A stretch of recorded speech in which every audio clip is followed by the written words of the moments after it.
We're live. Hello everyone. Hello. This should be us. And now here's the bit which I feel like we've done this is episode 6 now, and I feel like episode 6 we always start with the "Can you actually hear us?" where we wait for the "Can you hear us?" message. But I guess it's good to have traditions, isn't it? So without further ado, and here's the bit where I realize that I can't actually see these messages coming through, so I'm just going to assume that we're audible. But yes, hello everyone, and welcome to the Beyond Screens Alternative Controller Show. My name is Alistair, and with me, as always, is my co-host Tatiana. Hello. And in this show, we invite creators of alt-ctrl video games to tell us about their work and show us what they're working on. So, for those of you who may be new to the world of alt-ctrl, these are video games made to be played using unusual custom-made controllers. So, for example, a game might be controlled using a door stopper, or maybe an electric guitar, or maybe even a bowl of custard. Or the creator might... That's true, it's true. There is a Punch the Custard. It's out there, it exists in the world, and it is a wonderful piece of work. But I digress. Yes, so for example, including these many things, the creator might also decide to make a totally new object made by soldering together their own electronic components. And today's guest is Yann Seznec, or I don't know, Yann Seznec. Yann is an artist whose work focuses on sound, music, physical interaction, games, and building new instruments. And much of his work involves building custom instruments such as musical pixies, slinky instruments, candle-based sound installations, electromechanical mushroom spore reactors, you'll see this one, and much more. And his last project is Robots for Distant Musicians. It's a set of musically responsive robots that can be controlled online. And not only can these robots be controlled online, but they can be controlled online by you, the viewer at home. If you look down on the bottom left of your screen right now, you will see a link to Discord. And if you log on to Discord at that link, you'll be able to join the Robots for Distant Musicians room and pilot a robot yourself. Now, we'll be joining you and Yann in this Discord room later in the show to play around with these robots live on air. Yeah, by you, we mean you, the viewer at home, like the audience right now. You can connect on Discord. The link is in the chat right now. And before we welcome Yann to the stream, let's see this project in action. Yes, let's cue that up.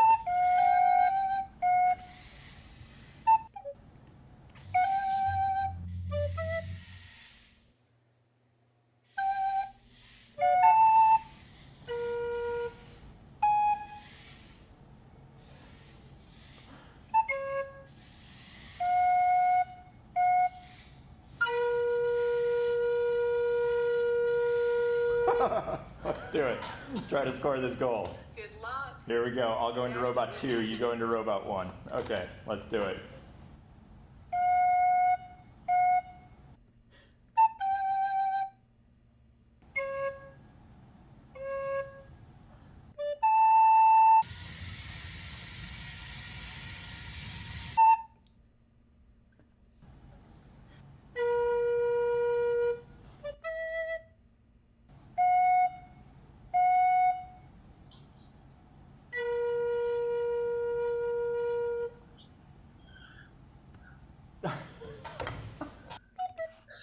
So, you have seen the robots in action, but now you can see them live on action on air as we welcome our guest to the show. Please welcome everyone. Big round of applause for Yann Seznec.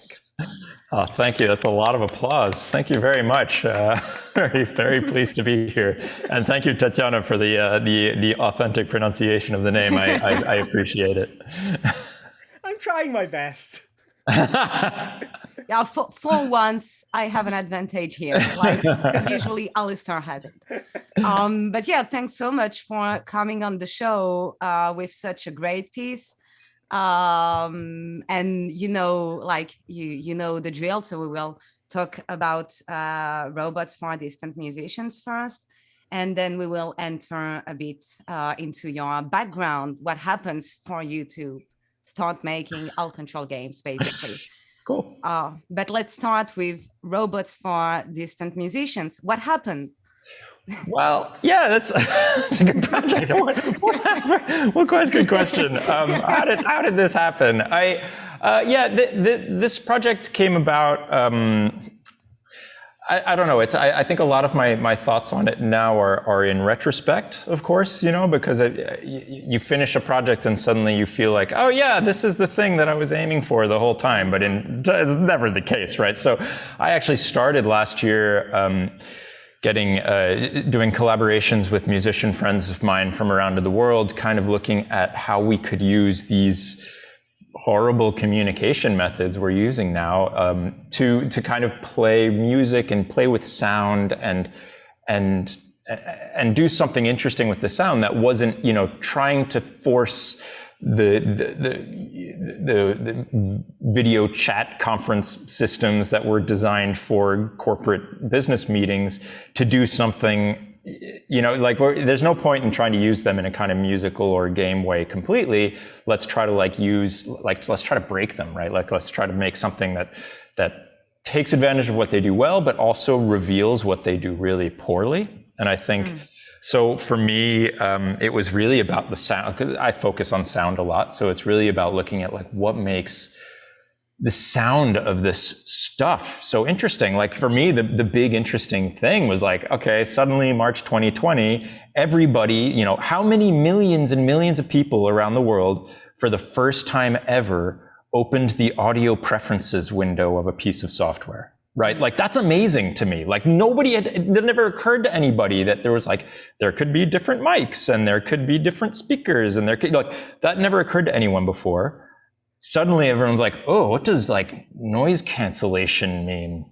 Like where? And then like it reveals all these really interesting problems, right? Like Zoom uses the phrase noise suppression. Like, isn't suppression a really interesting word to use? Like, okay, it's a little bit bleak, but fine, that's cool, you know? And then it gets like, you realize that they're making lots of decisions for you, which is what technology does more and more, right? And so it reveals these interesting problems, I think, with these tools to start trying to use them in a broken way. So of course, like sound is really inefficient. It's not a good way of controlling anything anyway. Like there's a long, wonderful tradition of sound controlled games. Like as Tatiana, I think you've done some, right? So it's a thing, right? And so I was kind of like, well, how far can you push that, right? Like, can we now, you know, then I started, as I was working with these musicians online, it was like, okay, well, I realized that actually pitch tracking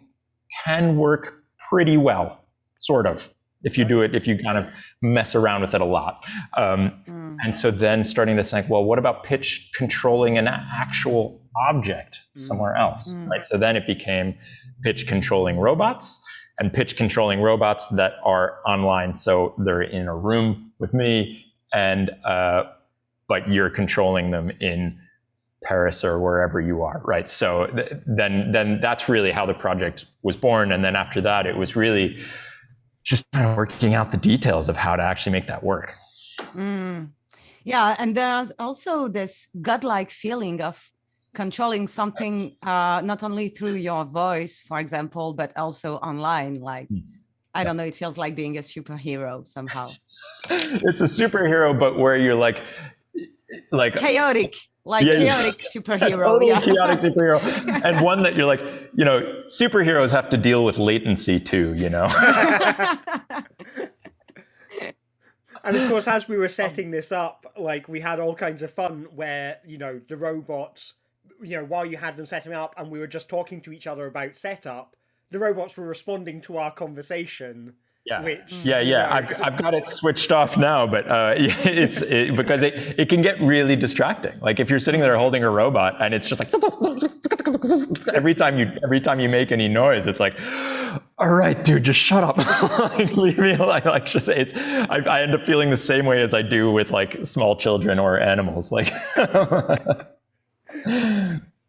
Yeah, these sounds make the stuff feels like it's alive, and it's funny because it transitions well to the beginning of your let's say career or whatever. Like from our researches, your first degree was at Carnegie Mellon University, and your majors were anthropology and music.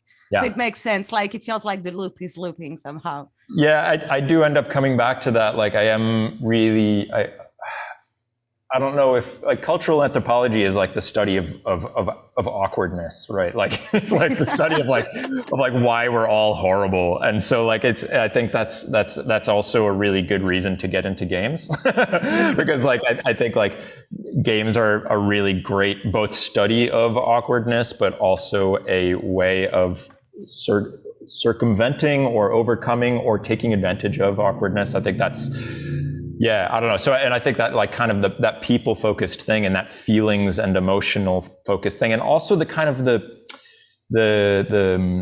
context of everything is something I'm always really trying to be really aware of. Like, what is it that's actually happening here and why are we doing it? It borrows a lot. I guess a lot of that then starts leaning very heavily into kind of the artistic ways of thinking about things. And then the sound wise, it's just sound and music is just, in a way, it's like, it's almost, that's just like the language that I speak in a way. So it like, I'm not as able to kind of analyze it. It's just like when you grow up speaking a language, you don't know how to speak the language. You just do it, right? So it's like, similarly with sound and music, it's just like, it's just my first instinct. I'm like, yeah, let's play sound at it and see. Like, so I have a harder time justifying why I do that, other than it's just like great and fun and interesting.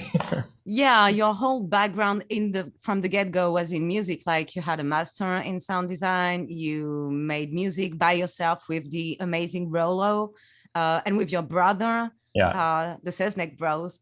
Yeah. And so it's no surprise that most of your works are related to music, but in many flavors. Like it can be a musical instrument, it can be a video game, but the sound will be procedurally generated. It can be a game with that is controlled with a musical instrument, but it can also be a whole new musical instrument to create. So you basically explored everything around music. I mean, I've done all it the all. tracks. I've explored it all. There's no more to explore. It's a small world. There's no more. Yeah. So people working in music, it's too late for you. Reach the end, just quit. Yeah. No, there's always more. And it does. I mean, I don't know. It's one of those things where I don't consciously go into it with that necessarily. It's just like, whatever seems like the best medium for the message I'm trying to convey or the thing I'm trying to explore, then I dig into that, And some of those were games and playful experiences. And from what I understood, this is how you found yourself founding Lucky Frame, which is a creative studio that you founded in Edinburgh in 2008. Did I get that correctly? Yeah. Yeah, just about. Yeah, Edinburgh I lived in Scotland for a long time. And yeah, I founded a little company there, which was, games, the games world. I don't know.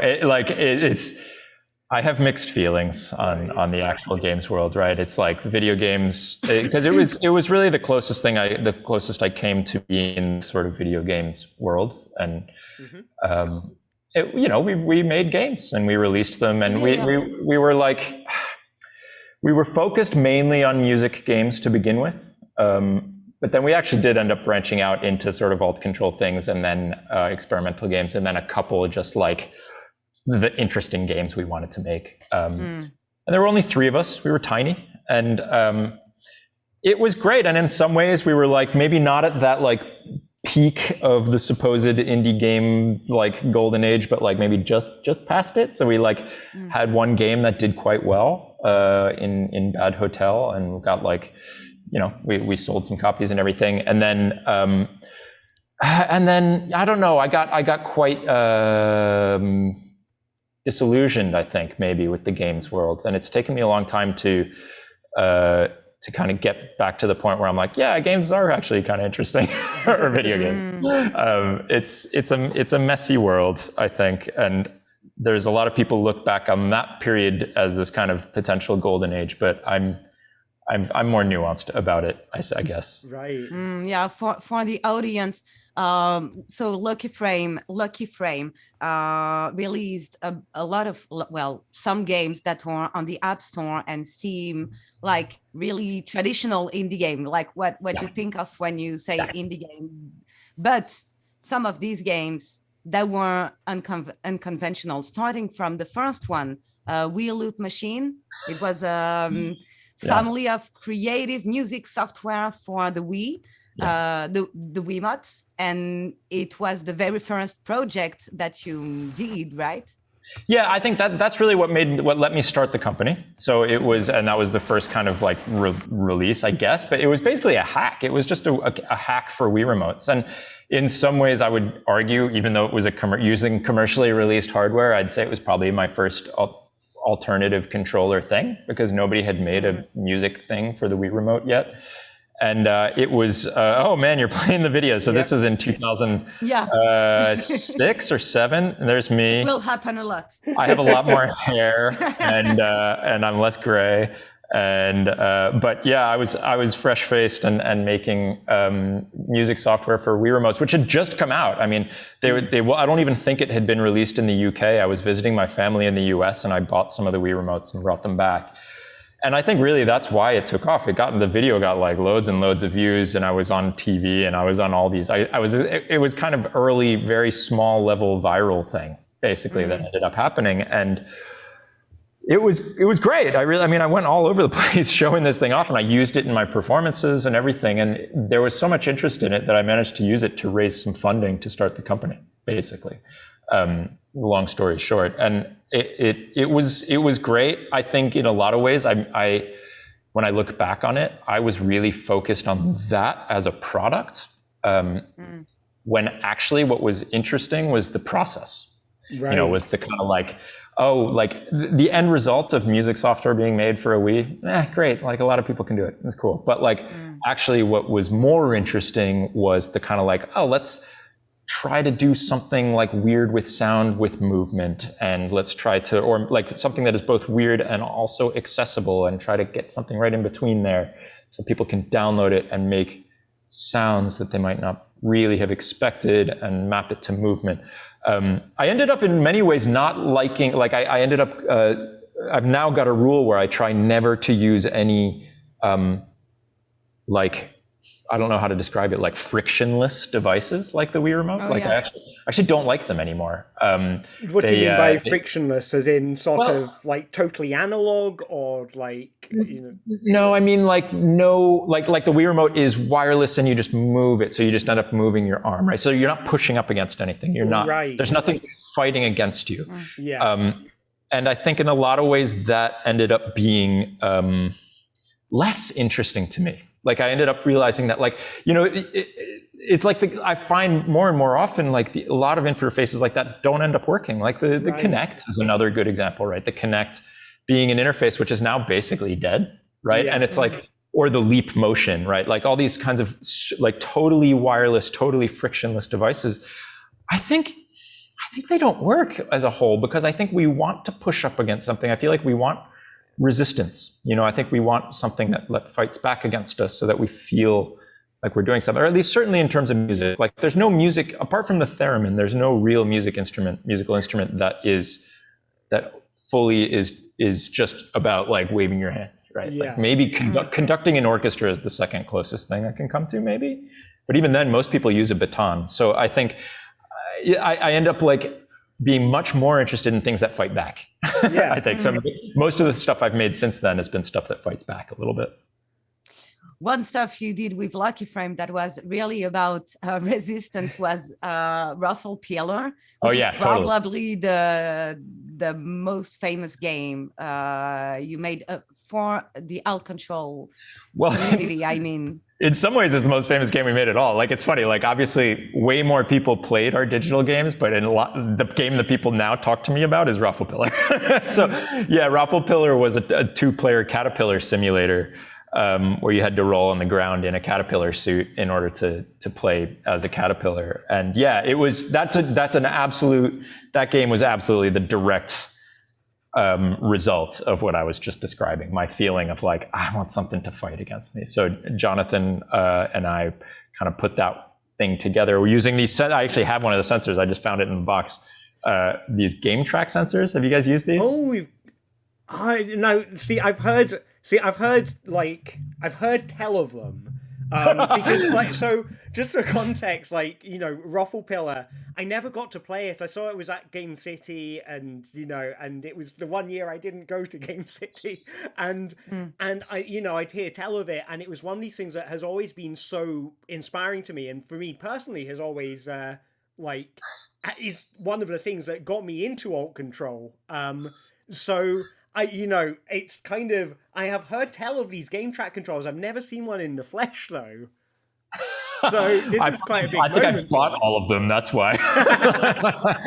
They're amazing. They were like they came out just before the Wii, and they were like a proto movement controller. They're by far my favorite device to hack for alternative games and musical instrument devices. The technical term for them, I think somebody told me, is a rotary string encoder, which I think is just a fancy way of just saying you pull a string and it turns a thing. Right. And each game track would have two of these in a base, and you would click a little glove onto the string, and the string is pulled through a joystick. So like what it could do is it could track how far the string was pulled out. So that is technically the height of your hand. Yeah. And then also the angle of the pull. So by doing some kind of like real-time trigonometry, I guess they could work out where the end of the string is. And if you do that with both hands and the base is set and you have a calibration period, then you can control stuff in 3 dimensions on a screen. Right. And they made 2 versions of it. So if anybody's looking for one of these to hack, I'd highly recommend trying to track down the second version of it, because in the second version that they came out with, each controller is housed in a little special standalone case. And all you have to do is open up the bottom case, and then the whole thing pops out in one. And then all you have to do is hack into the little wires to connect that to your microcontroller or whatever, and it's done. Previous version is a little trickier. They had like pulleys and stuff inside, but this one, you can just have, it's 3 analog outputs. It's 3 potentiometers basically. And then you can connect that to an Arduino or whatever, and you've got 3 12-bit motion controls that you can hook up to anything. And the controller failed completely. They came out with this and then immediately shut it down. And I think they only sold in the UK, so you can find them in charity shops in the UK. So I'm ideally positioned. Yeah, I bought every single one I found in Edinburgh and Glasgow. So I don't know, maybe down further south you'll be all right. But they're brilliant. And so the Raffle Pillar was built on this. There's one for each player. The end clicks onto the suit, and this is hidden. The other side is hidden over there, and then it's tracking where your hips are, and that's the whole game. Right. This is the mystery behind Raffle Pillar. It was actually at the first Amaze Festival I was exhibiting at. So cool. I have like a fun memory of it, because it was like my first time being in such an event. It was good. It was. Yeah, I'm really proud of it. I'm really proud of that, of being involved in that game for sure. And also the geeky side of your work is really interesting. I think not only for me, but a big part of our the audience we have, I assume, especially because, so in your works, there is a series of MIDI controllers and preamps and other musical gears that you made by hacking else daily containers like jam jars, cigar boxes, and stuff like this. And also with a lot of electronics. But the thing is, usually when you come from video game, you will find a lot of Arduino connected to maybe Unity or Unreal. The thing is, as you come from music, I saw that you work a lot with pure data, TNCs, MIDI controllers in general. Anyway, electronics, but not the kind of electronics we are necessarily used to. And the project, my favorite one that is embedding all this is Radio Pollard. So maybe we can. I've got a video up on screen right now. Go, and there it is. Tell us about the game. Well, is it a game? Sure, it's a game. Yeah. Let's call it a game. I like it. Yeah. This was a really fun one. I was kind of, like you say, just like kind of slightly cramming together several different technologies that I was playing with at the time. I was playing with a very simple way of just getting MIDI data and manipulating it and playing with it on a code level. So MIDI, if for non-music people, is kind of totally unknown, but is the standard for sending data between musical devices. So if you press a key on a piano keyboard, it will have what note you're playing, how hard you've pressed it, and some other information even, depending on the device. And so I was really curious about using that. I'm originally a piano player. I haven't played piano much recently, but that was what I played first. And I'm really interested in ways of kind of breaking my piano playing as well. And I was, at the same time, I was playing around with little radio transmitters and radio receivers, which are really fun components to play with, because you can just buy really totally fine working digital ones for like a few dollars each, like totally amazing. And so I just kind of put two and two together in my head, and I was like, oh, well, what if when I played a key on my keyboard, it triggered listening into a radio station on a radio? And then I always kind of love the idea of having things as self-contained instruments. And so I kind of packaged it all up in a biscuit tin, les galettes de la mère Poulain or something like that, and really well-known kind of French cookie, and particularly a type of cookie from the region of where my dad's family is from. So it kind of works really well. And put a teensy so it was listening to my keyboard playing and figuring out which notes I was playing, but not transmitting the notes I was playing at all, and only triggering radio notes. Right. And it became this wonderful kind of exploratory thing. And I think the thing that became really fun and playable about it is that there's like it's a constantly shifting instrument, right? Because it's not like I find a note and I'm like, oh, that sounds really cool, right? And I can just keep playing that, because actually what I'm doing is I'm finding a note that's a radio station. So when I play it once, it's just like all I'm hearing is a tiny little sliver of a snapshot of that radio. Because meanwhile, time's moving on, right? Like life is moving on, right? Like we can only tune in to the moment that we're playing, right? So I play it and I'm like, oh, that's really cool, boom. And then a second later, I'm like, oh, I'm gonna go back and hit that E flat again, and it's like something else. Here anymore, so yeah. Right? It's gone. Whatever you create just exists in that one moment and can never exist again. Yeah. And that's something that I kind of try to keep coming back to, because that's something that's really, it's a really magical thing, I think, to try to create that. Yeah. So for the sake of the audience, I think it would be lovely to show, because I've got the video up right now, just to switch the sound on so that they can do it. Go for it. What this sounds like, because it really is quite beautiful. Like.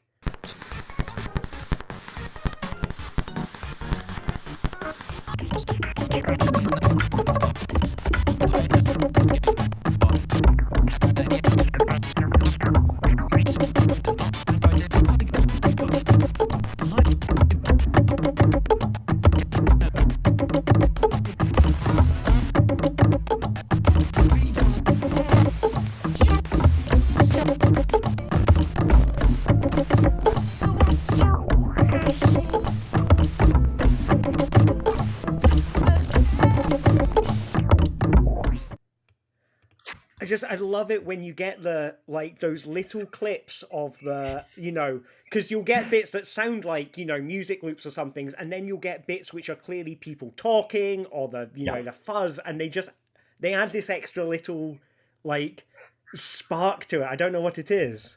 Well, and I think the other thing as I'm watching that video is occurring to me is that I recorded that video in Edinburgh, right? So like that one of the things, so it's not only that it's the time that you are hearing those notes, but it's also the place, right? That like these radio stations will be different. Like if I were even just to walk a mile down the road, it will sound different. And not to mention if I bring it here, it'll be all like, or if I do it here, it'll sound like cool hipster college radio stations. And if I go 30 miles away, it'll be all like apocalypse preachers, right? So it's like this kind of really, you get these different, there's time that's moving, and then there's place that can move as well.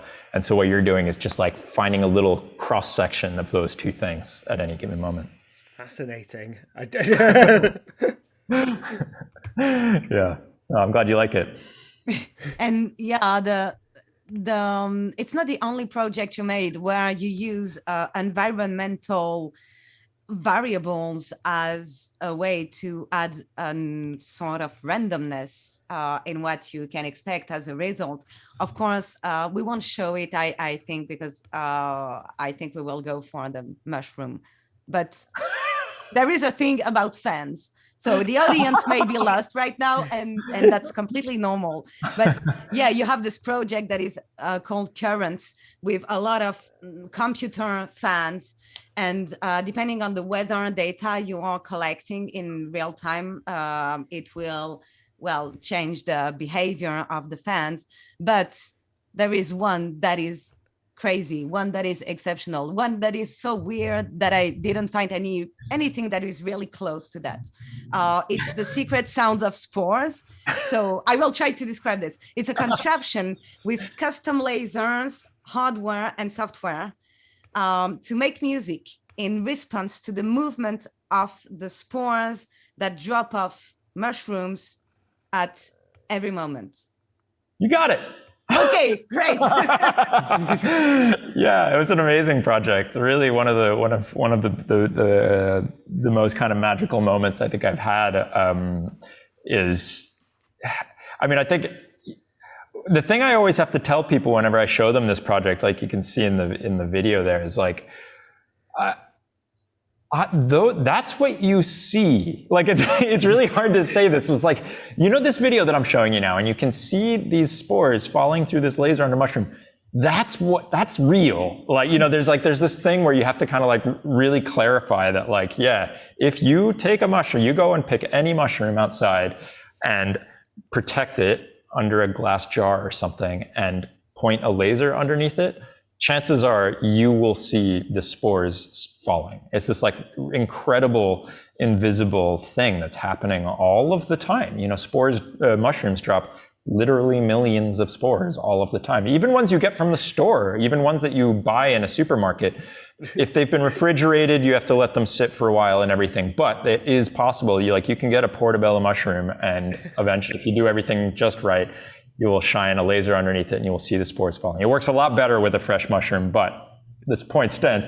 The only thing is that they are so minuscule and so delicate that and they're designed to be this way, that the tiniest little puff of air will make them disappear immediately. So you cover them up with a glass jar and get a green laser. They're mostly not illegal, and you can just point it under the laser, and it works, and you can see them. And so I just had this kind of chance encounter with a friend of mine in Edinburgh, Patrick Hickey, who basically does that stuff for a living. And he showed these things to me, and it was just like, wow, we got to play with this. We got to do something. And so we kind of devised this whole system for triggering sounds, and it was basically just like a year-long exploration of what we could do, and making them control instruments and play actual physical instruments. That was really important to me, that it wasn't just triggering software, but that it was actually physically controlling things that move.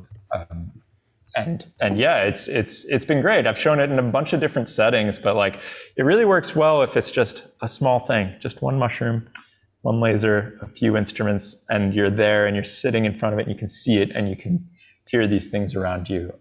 It's super fun. It's a very meditative experience, I assume, or contemplative, or both, which is also something, a sort of pattern or a theme that we can see in other works you did, like most of the stuff you did with candles, but I'm thinking specifically about prayer and request, which is also an instrument and also related to a form of contemplation, but not at all in the same way, like a different take on this. So maybe you can talk about it directly. I'm really enjoying talking through all these projects. I don't get a chance to talk about them all that much, to talk about like lots of projects at once.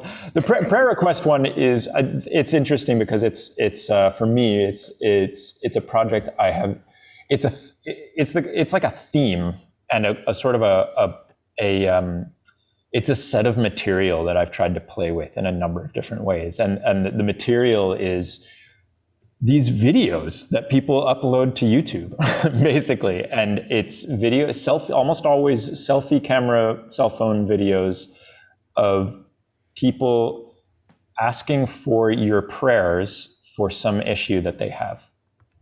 And it's an incredibly common thing. I mean, probably 100 get uploaded a day or something from around the world. They're mostly American, but not entirely. They are, and they tend to fall into a few different camps. You know, it's either people who are out of money, or they've had some kind of, in America, they've had some sort of health emergency, or they've had,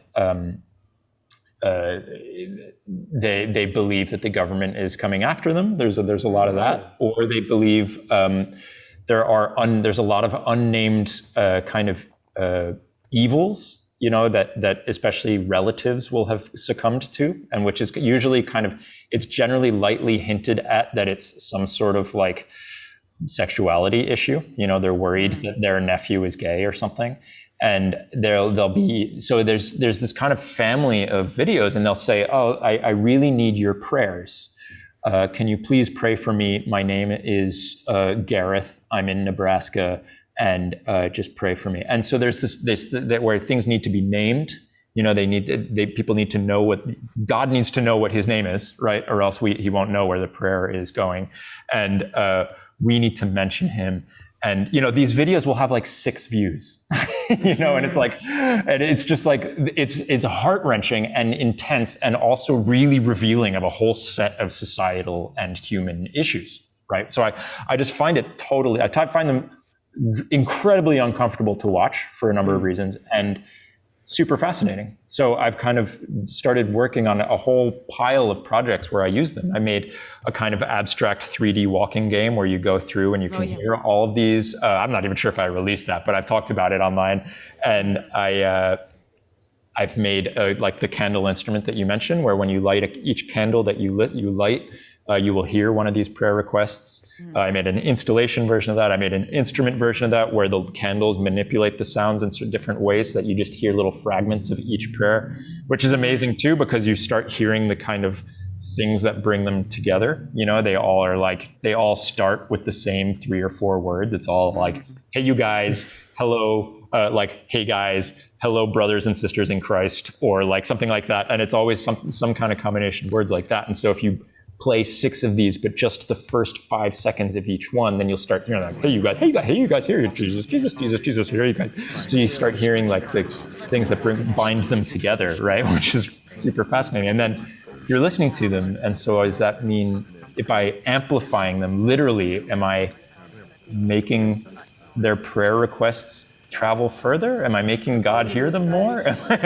Or, you know, it's a really uncomfortable set of questions that it brings up for me. So I've kind of played around a lot with that in a few different ways, and I want to keep going with it. It's really, it's a whole topic that I find contemplative, absolutely. Like sometimes I just will sit there and trigger a bunch of these sounds and just sit and listen to them. It's this kind of, I mean, really quite intense. Having watched the video, the way that the sounds kind of sort of they flicker in and out. They come in and out as the candle is influencing, making them louder and softer. And it really is kind of quite moving, you know, because it makes the voices feel so distant. I found it like, you know, just watching the preview video was quite, just quite intense, you know. Yeah, it is, and I think it's interesting because so I used the same technique, the same system to make a game called Candlelight Super Fight, which was just like a candle-based game, and it's exactly the same types of sensors and the same candles. And it's interesting how you can use that same kind of flickery data to do, if you apply it to sound and somebody talking, then yeah, it gives you this kind of like, oh, like they're just out of reach feeling. Yes, but when you apply it to like scoring points, it's like, oh, come on, stay lit, right? So it's like, it shows that you can really manipulate data and feelings in different ways. But the tech behind that is also stupidly simple. Like it's for anybody who wants to do this stuff, it's literally just a light sensor, an LDR, which, like, you know, they cost like 30 cents.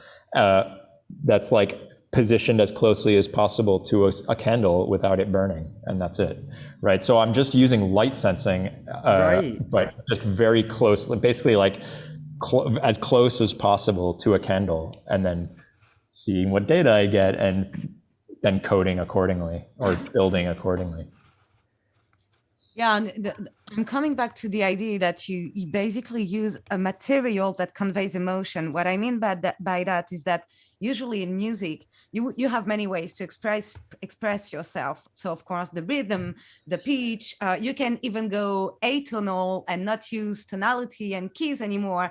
But these are the parameters we play on, and the sound texture, the sound design is something that is a bit more modernly used, but using on purpose something that is already coming from its own lore, from its own diegesis, from its own story universe, and giving it another meaning is something that we find also in other works of yours. And this is the moment where I started listening to the music you were making. I knew your games before that, Ruffle Pillar and Candlelight, etc. But listening to the music with this mindset is awesome. And I'm thinking, of course, a lot about your Thai harp, which is an instrument for playing live music that is based on sounds of a pig that is, well, from birth to plate. I think this was the quote. Yeah. And there are some common ideas in this of using the pig sound and such. I mean, you can. Yeah, I mean, I think so. I was. It's interesting you bring that up, because that was definitely what I was going to kind of jump on. Was that so that the Sty Harp was built for Matthew Herbert's One Pig project, which was an album that, yeah, like you say, recording the sounds of a pig from birth to plate, and then building this kind of industrial techno album out of it. And so I built this Sty Harp to play the album, to play certain parts of the album. It was really an instrument, really, that was kind of used for certain parts of the album. And then we played it live as a full band, right? So we split up all the parts of the pig, literally, and then we're playing both digital and also physical. We played pig bones and stuff on stage. Wow. And there would be a chef, a local chef from wherever the venue was, cooking bacon behind us during the show to finish the show off. And we were sampling the cooking while it happened. We toured this all over the world. It was amazing. Totally one of the most amazing projects. And I learned a lot from Matthew, who's a incredible composer, producer, musician, who's worked with everybody, from Bjork to Moloko to, you name him. Like he's worked with everybody, and he's this incredible musician. And he has this point he makes very often, that I think influenced me a lot, was that the idea that up until very recently, up until extremely modern times, if a musician wanted to represent something, they had to do it abstractly, right? They had to do an abstract representation of, Beethoven would write a little like flute part that would represent a babbling brook, or there would be the church bells would be represented through a combination of tubular bells and tuba or something, you know, so it's all about orchestration. It's all about the parts that you write, all of that. But now if you want to represent a babbling brook in a piece of music, you can just go out and record a babbling brook, right? You can just go out and take your phone. It's even easier now. Like this is the case, this has been the case for some time, but like now it's crazily easy, right? You want to represent something, you don't need to. It's completely like that idea of representing something is totally broken. So it's instead you have to start thinking creatively about the context of the sounds that where they're coming from, the sort of, like you say, the materiality that you're playing with it's a physical thing now, right? Like it's a thing that we can actually play with. And I think that working on the Steiharp project and that whole tour with him and a number of subsequent projects really focused my feelings on that. That like I'm really interested in the sound, what it means, what it's coming from, and how you can play with it and why. It's fascinating how you are exploring different ways to express yourself musically somehow. Because yeah, actually there is one abstract thing that you explored that was very interesting. It was a more confidential project, like something more discreet, but it was your work with Aeolia, which was a sort of jacket or a shirt for a cellist to wear. So the shirt was made by some people from universities that you were collaborating with at this point. But basically the cellist has stretch sensors, and based on the movement he will do with the elbow, for example, he will be able to modify the sound. So that's an abstract thing you are doing about expression in music that is also in an uncharted territory. Also, I have a cello kink, so this is a running thing. This is a super interesting project. Yeah, it was more of an experiment really than anything else, and it was the idea of using knitted sensors, which is something I think it comes back occasionally as a cool kind of material to play with, because if it's knitted conductive thread, and as what the advantage of knitted conductive thread is that it's stretchy.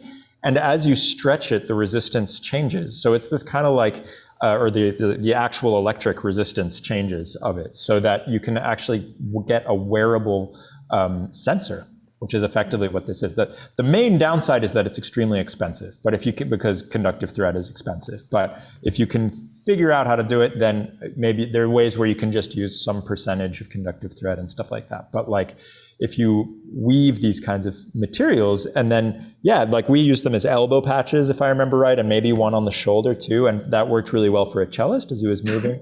And you can actually get variable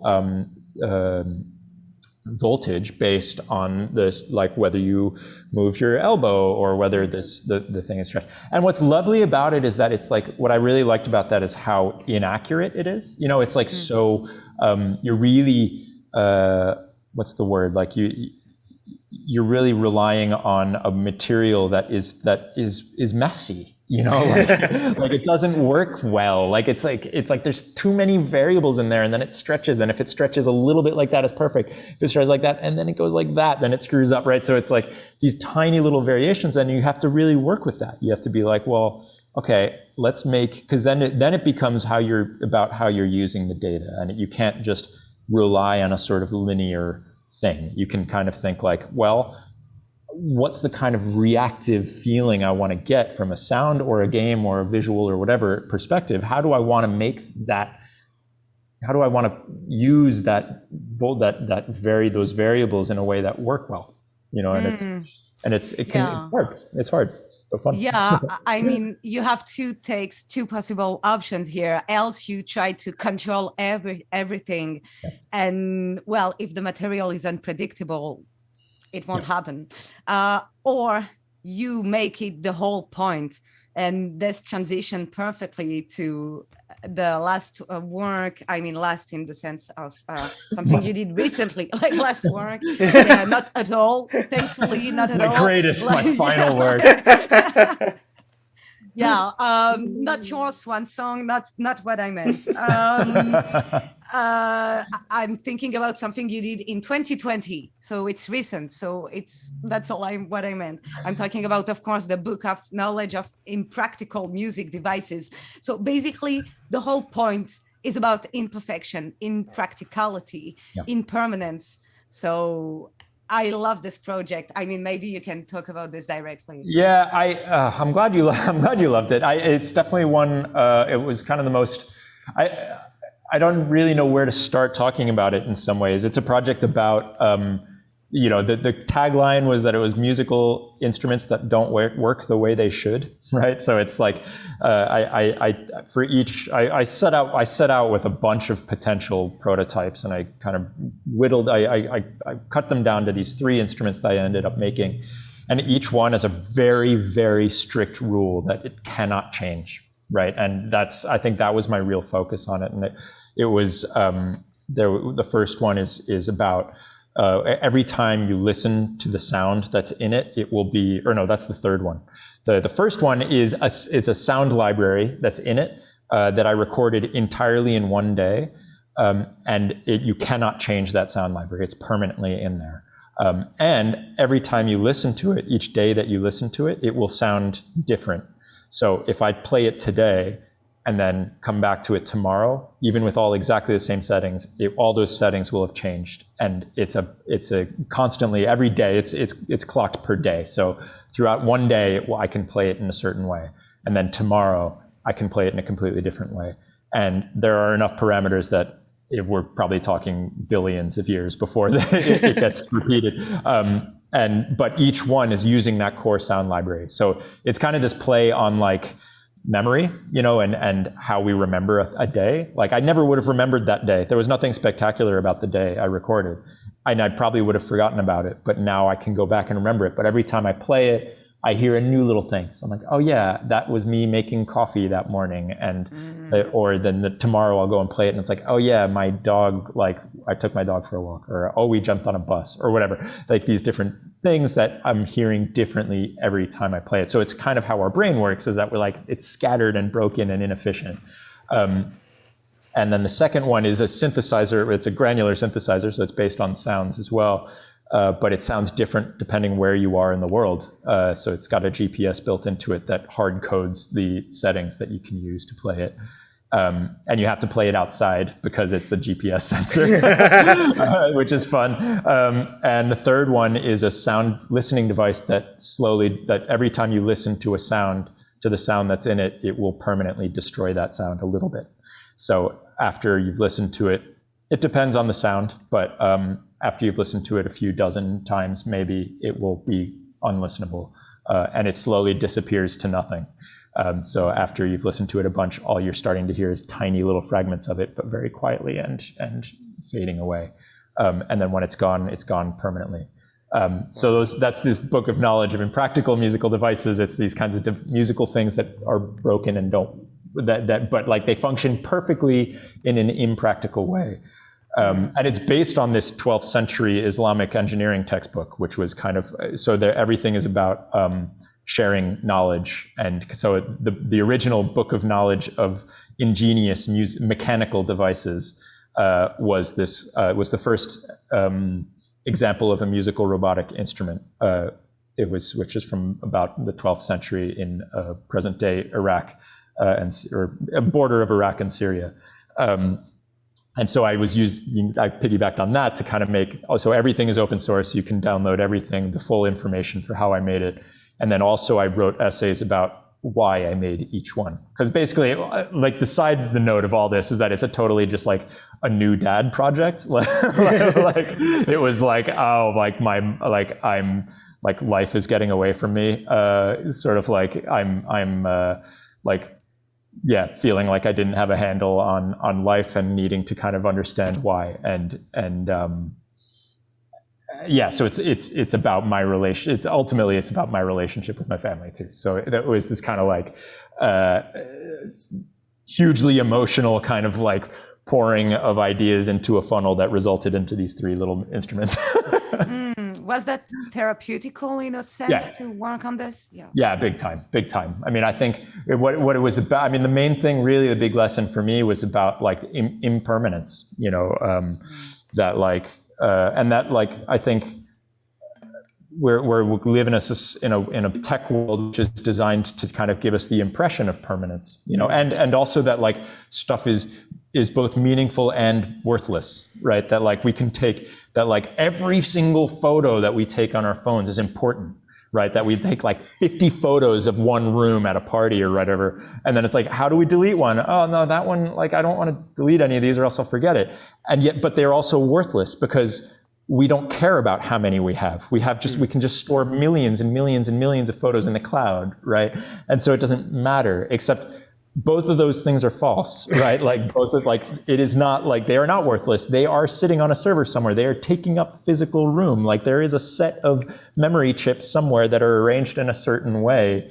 There's a hard drive where the magnetic strip is arranged a certain way because of that photo that you've taken. Like it doesn't not exist, right? It's taking up physical room somewhere. And then plus, like they are not meaningful. Like they are photos that like you took 1,000 of, and if you had one, it would be identical, right? So this is kind of like, and that like, and video and audio is this thing that's like when you take a video so that you can go back and watch it again, and that you can like follow that moment again, and it's like, oh, that's fine. That's good. My kid will always be 18 months old, and that one moment, I didn't miss it. I'm not older. I'm not gone. He's still there, and I can watch it again. Like, but it's like, no, it's like he's older now, and he talks back, and it's like, it's like those things that has changed, and jumping back into that moment doesn't necessarily help. So I think that was a project really about trying to break my relationship with all that stuff. Wow. Yeah, that's very, I mean, I didn't realize it was that not autobiographical, but something in this sense, like, sorry, I was reading the Celia message. So, it was like, there were a lot of personal stuff in this. Yeah, I didn't make it very public, but it's in the actual project itself. It's not that common. I mean, in altctrl, we don't have that many. Of course, we have some. I'm thinking of Jess that we had on the show, but usually they are known for this. Jess's. I got to test a bunch of Jess's stuff in Montreal last year, and it was like it was a rare example, in my opinion, of like altctrl stuff being just like pushing you into this human world, which I loved. I loved that. Yeah. And to wrap up the interview part, so right now you are finishing your game design residency at Mica. Yeah. This is where you did robots for distant musicians, but also other projects like Jump Synth, which is a synthesizer. Keep it short. Yeah. But connected to a trampoline. Yeah. So I don't have to say much more for this one. Like it's already it is what it is. Based only on this. Yeah. Yeah. It's been a really brilliant residency here. I've got to kind of 2 years. Right? 2 years. It was meant to be 1 year, and then I got a bonus pandemic year at the which worked. Yeah, which was really lucky for me. But it's basically more or less half teaching, and we have a really great game design program here with which comes from an art. This is an art university originally. It's like an art college, and so we come at it from an art school background, which works really well for me. So I was teaching some kind of intro to game design stuff, but also my own classes. So my own class. That's where the Jump Synth came out of. Was out of. I got all my students to make trampoline games, and and then the rest of the time I was able to propose ideas, develop concepts, test things out, and this is really the one that I was able to take furthest was the robots. And so we are going to be able to play it now. You want to see a robot? Yes, I think this makes a perfect time to have a look at these robots. Here, I'll play one in person. Should I start by playing one with the trumpet? That would be amazing. Yes, please. Okay, let's try it. Okay. Switch cameras. Okay, here we go. Let's hope it still works. All right, which one is it? This one.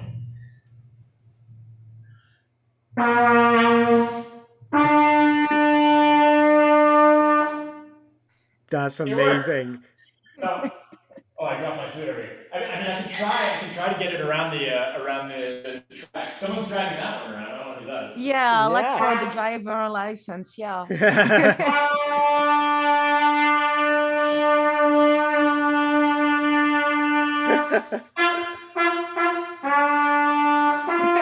Oh no!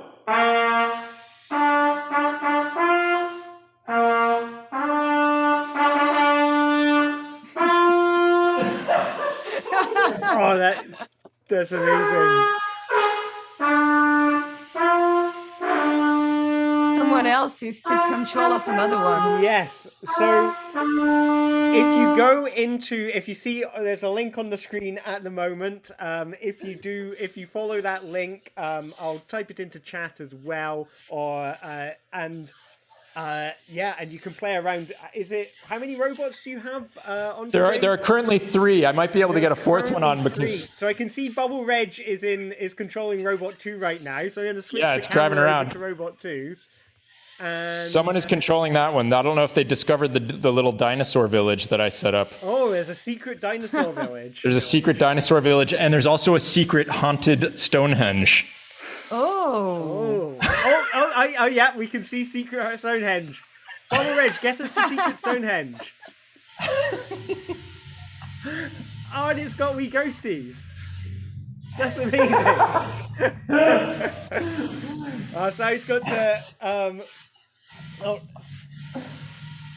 Oh, that's the one controlled by Bubble Reg. Yeah, whoever's doing it is doing a brilliant job. I mean, they're really smashing it out. Okay, we have professionals here. Yeah. I Really feel like flying we need around to the join place. in. We need to go racing with them. Yeah, I'm going to You ready? play. Yeah. Up. Hopefully There's a traffic jam happening over there. I don't know if, I never quite know whether I should, help people or not. Oh, yeah. There's it.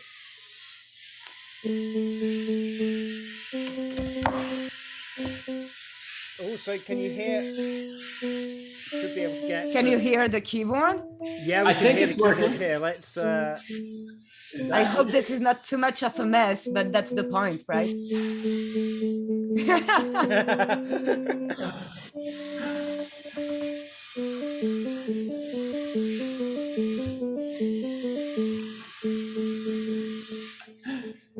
Oh, I hope you enjoyed this one-note melody. It does end up being a lot of one-note melodies. It's one of the downside of musical control of these things. So we're on board. How do I think move we're backwards? On board with Tatiana's at the moment. If I let's see, switch over to. Is that the one? Ah, there we go. And now we can see the whole arena. I might move the one I was controlling out of the way here. Is the one you've got connected to Zoom? Is that working for us? So that one, let's see, my phone was running out of battery. It'll probably make it run very briefly. Okay. Here, I'll try to make it run very briefly.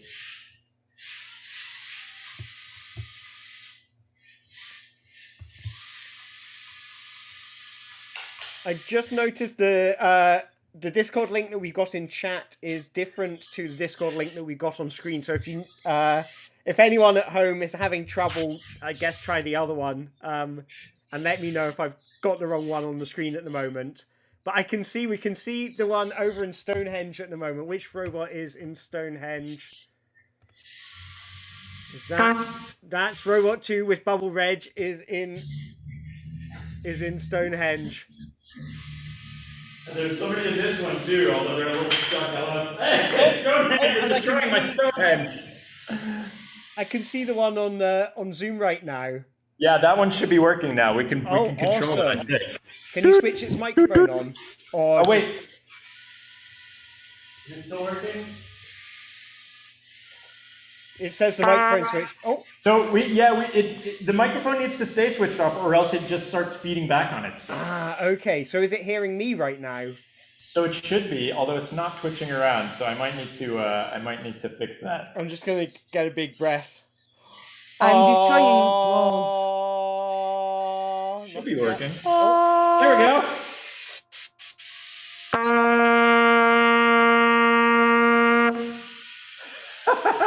Oh my gosh, hold on. It's still going. It's on the move. Okay. Here we go. There we go.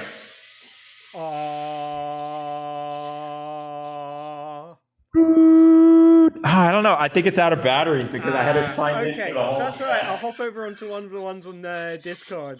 There we go. I'm joining Celia in Robot One room. So, okay, can it hear me yet? Let's find out. Got to unmute. Yeah.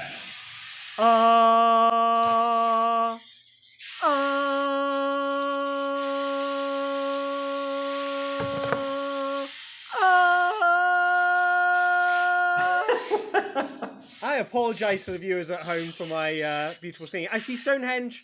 I'm going to run over the wee guys in Stonehenge. Traffic jam.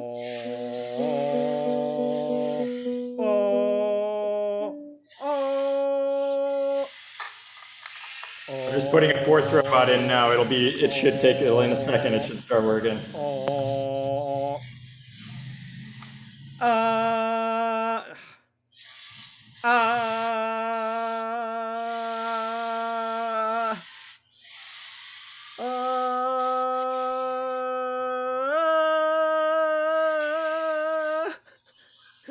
I want to run over the ghosts.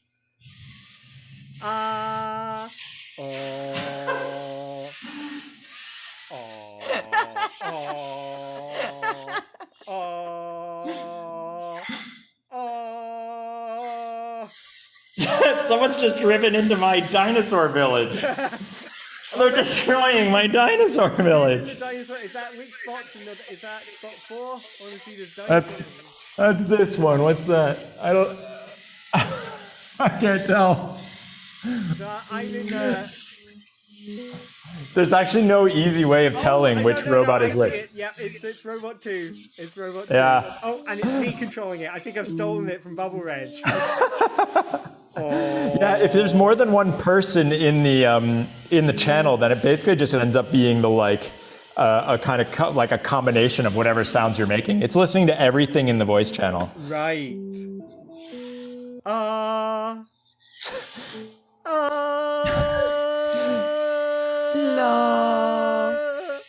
want to try and run away from these. I'll stop.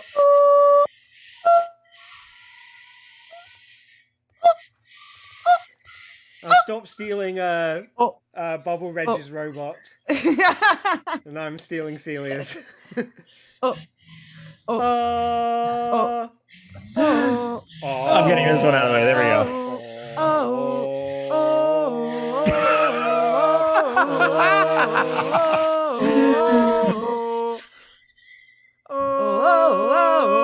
I'm fine going forwards. Sometimes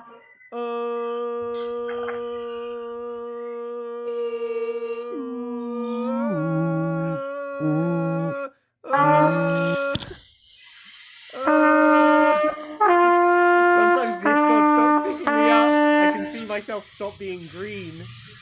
Someone coming on the show right now must be really confused. I love it. I totally love it. I'm gonna try. I brought a harmonica. I want to see what happens.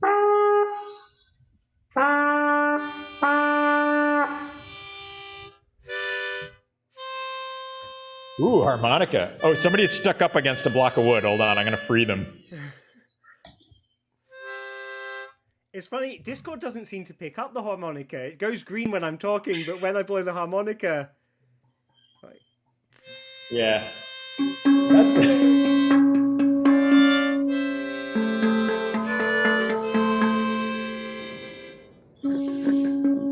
It can hear me laughing though. That's good enough. It really definitely prioritizes voice over anything. Like that's just like what they want.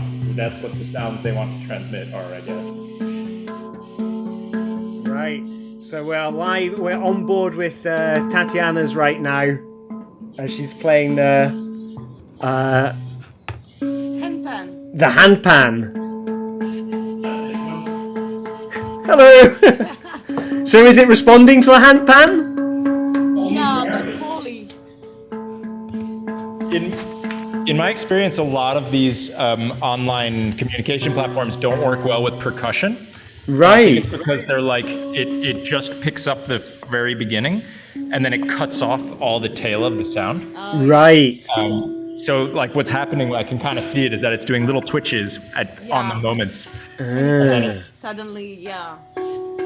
So do you think that, like with my harmonica, that what Discord's doing is it's kind of going, oh, that's clearly not a voice, and it's cutting it out?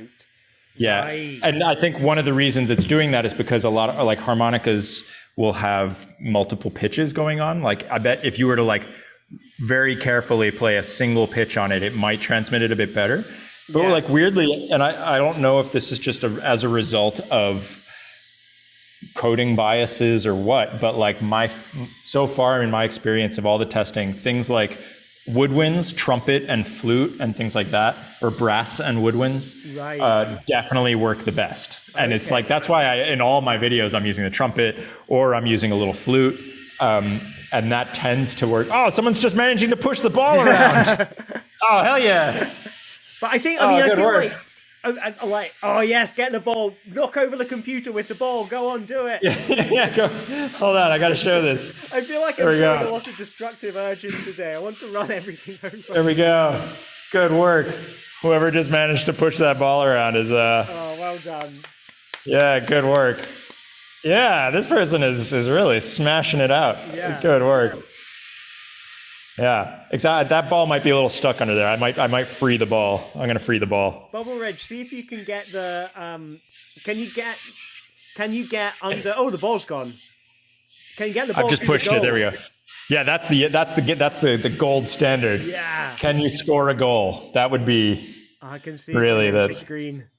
The goal is that green thing I made. Yeah, there we go. So we'll see. You're not the only one playing here. Okay, I found a way to make this work properly. Oh. How's it working for you? So Tatiana's just robot 3 right now. Yeah. And you...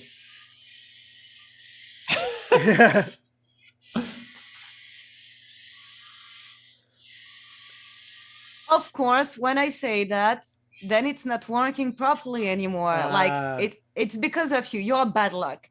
Not on my channel, Alistair. Whenever you talk, it's twitching down here by my feet. It's like I'm physically seeing your voice through the medium of a robot being twitching at my feet. So yeah, a friend of mine gave me something one day. I had the same problem.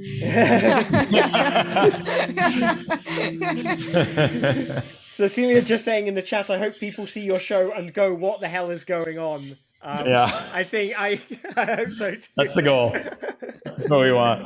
But anyone wandering in and going, what the hell is going on? Follow the link on the screen, and you can pilot one of these robots yourselves, and you do it using the pitch of your voice, your dulcet tones. Maybe play a musical instrument into the microphone.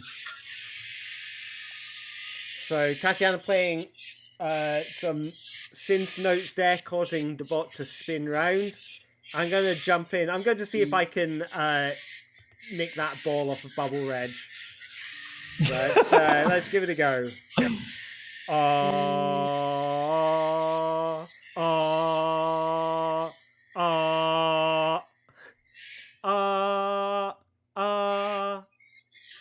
So it's getting the first bit of what I'm saying. So maybe if I go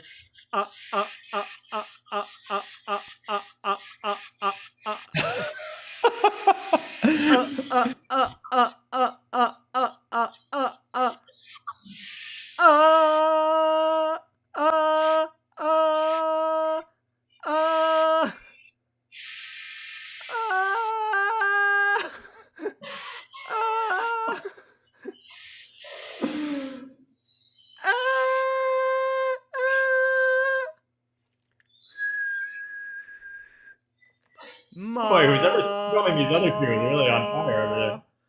Ma. That was good. Ma.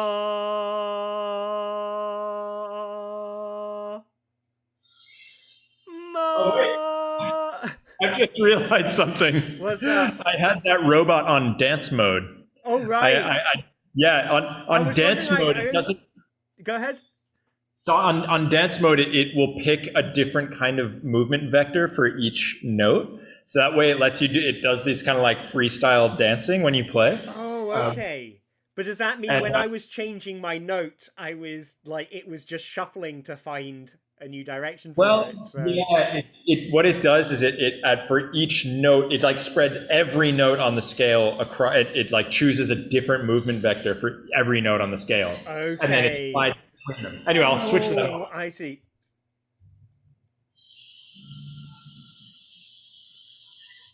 So are we normal now? Now it should be much more direct control. There you go.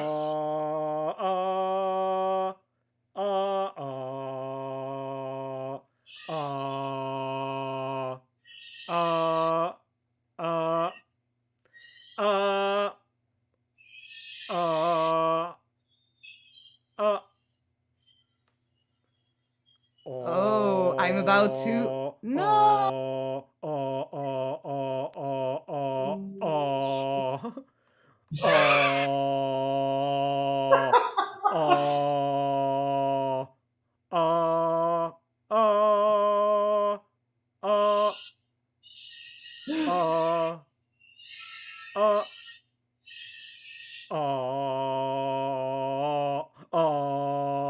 I'm about to score. You're about to score.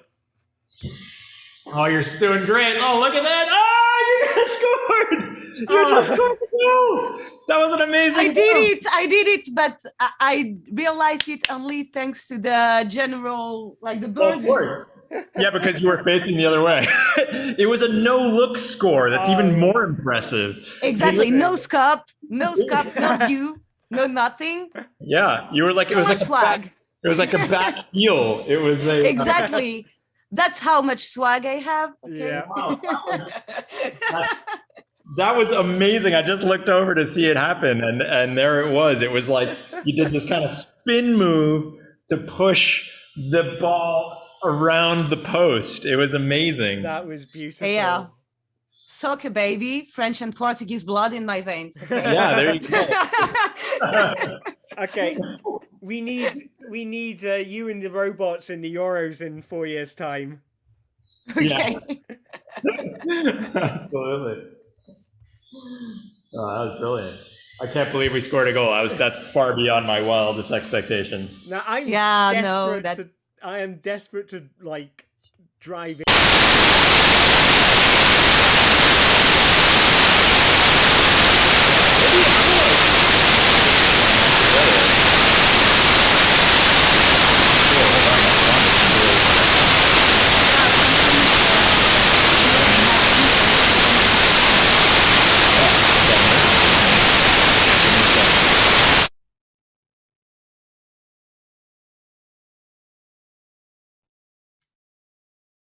Meanwhile, you can join us on Discord, follow the link that is on the bottom left corner of the screen, and you can control the robots you are seeing on screen right now. I think the static. And I just scored a goal also. Oh, wow.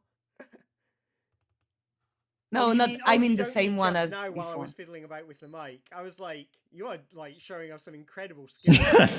Gonna go for a hat trick next. Yeah. Yeah, now a backflip. Yeah. Cool. So I'm gonna hunt down these ghosts again.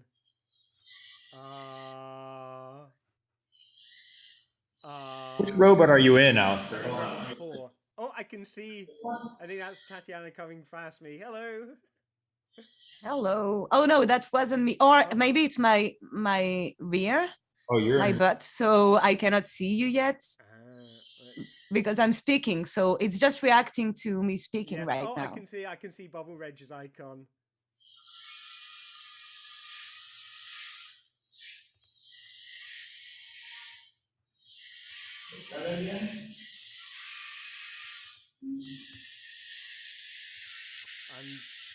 Maybe it's picking up from your microphone for me. That could be my problem. Let's have a go now. And I've just muted myself. You're real quiet suddenly, Alistair. Yeah, I don't know why I'm so quiet.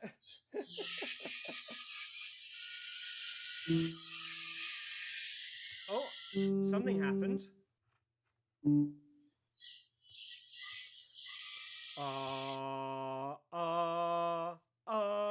Alistair? Yeah. Alistair, I think in the Twitch, there is one camera that is a bit weird. Hold on, Alistair, it should work now. Give it a try. Yeah. Oh, yeah, perfect.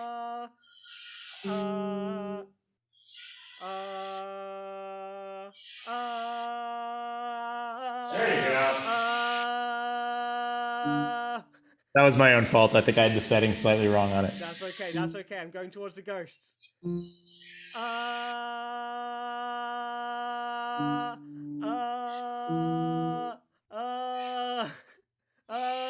Not if I can keep you from it.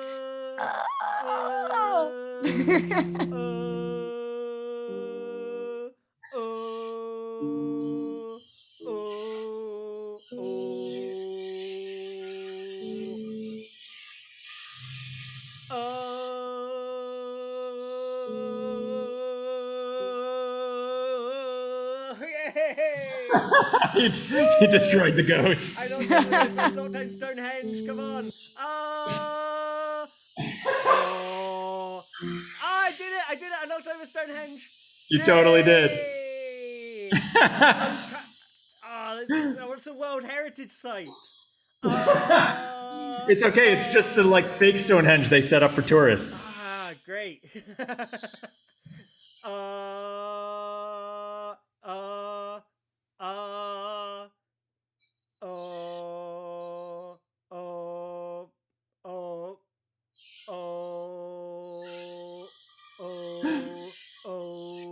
You are singing an F. I'm singing an F note. Oh. Yeah.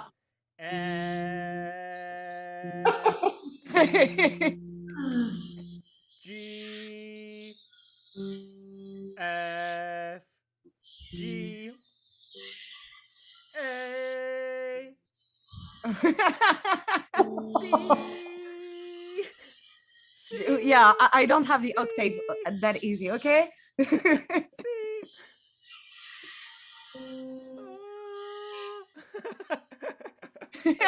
I'm Stonehenge even more.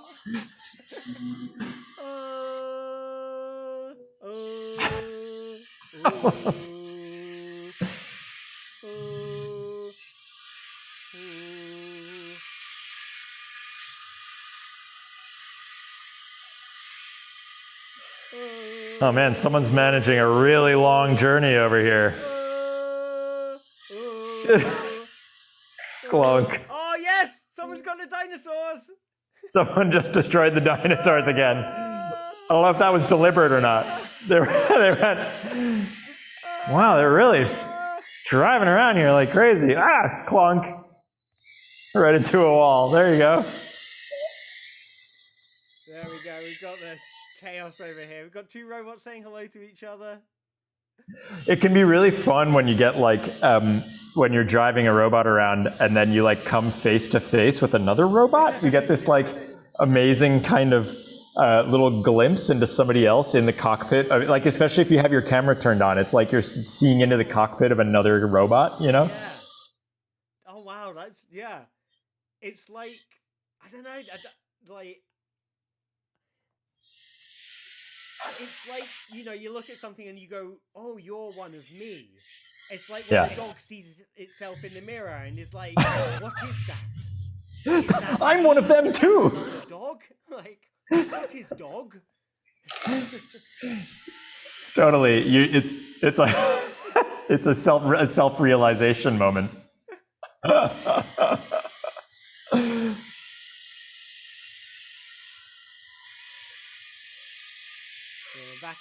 on board with Tatiana's bot again now.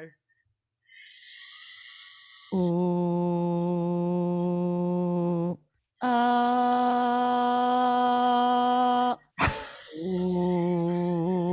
You've got really good at this.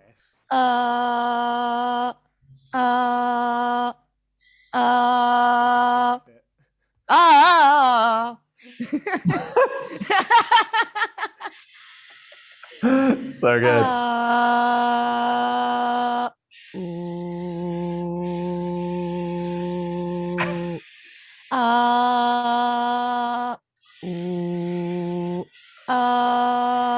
Someone's driving under the table. Hold on. What are you doing under there? Is that you? Who's that? We've got a perfect shot of it from here. Yes. Go on for the close-up, Tatiana. Okay, I'm a cameraman, but my tool is my voice, and I have to give like good footage by the end for the edit of the video. Yeah.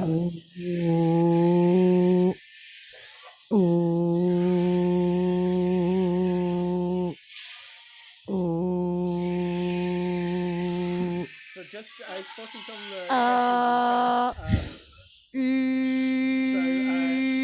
Julie Rallis says Bobble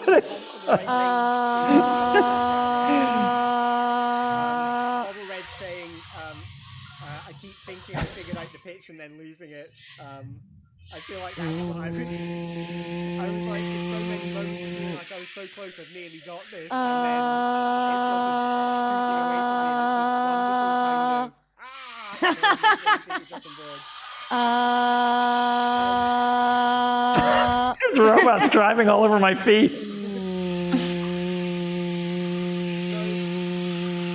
Sheila asked me to go before my understanding, notes on an octave, like each of those is mapped to a different direction. Is that correct, Yann? I can't hear you too well anymore, Alistair, but I think you were describing the control system. Yep. Basically every note will push a robot in a certain direction, right? So, and the way I ended up doing it was using to kind of split up a chromatic scale into 4 sections. So like on my trumpet, which is in a different key, but on my trumpet, a C, a C sharp, and a D all will push a robot forward. And the next group of 3 notes will pull a robot backwards.